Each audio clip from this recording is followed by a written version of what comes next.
Hello，大家好，我係 Gabriel Family Law 嘅資深家庭法律師 Jenny，專做澳洲家庭法。咁我會遇到好多客人問我，黃律師啊，我而家人唔喺悉尼，甚至我人唔喺澳洲喎，點樣簽文件啊？咁都會有好多客人會話，黃律師，我要返工好難請假㗎，有冇計仔可以喺工作時間以外同你簽到文件㗎？同埋咧，客人會擔心，如果採取咗電子簽名，份法律文件會唔會效力低咗㗎？放心啦，係有計仔㗎。今日同大家講下喺新州線上透過電子簽名嘅方式簽署法律文件，到底係點樣保障嘅呢？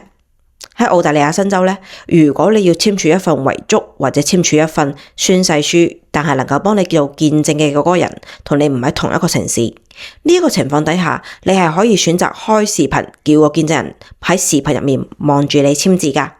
咁呢一個規定喺2021年11月咧已經開始行得通。咁好多人都會覺得啦，咁既然見證我都可以喺網上做，咁簽字我係咪都可以喺電腦上面撳一下生成電子簽名就搞掂呢？咁現實咧係啱啱相反㗎。新州嘅規定係遺囑、持久授權書、持久監護任命、宣誓書、法定聲明呢5類文件，見證可以行視頻，但係簽字咧必須係你本人用筆喺紙上面簽，見證人嗰邊咧都一樣㗎。真正可以全程唔使用紙嘅，淨係得契據，亦即係 DIP 呢一類文件。所以打個比方啦，如果你打算遠程簽一份宣誓書，你要預備嘅嘢好簡單，你呢邊一支筆，一份打印好嘅法律文件，見證人嗰邊同樣，中間咧要開個全程要連住線，唔可以斷嘅視頻，因為見證人咧係要及實你喺 hard copy 上面簽字㗎。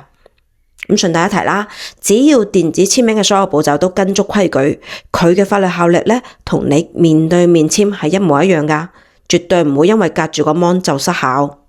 咁記住一句話啦，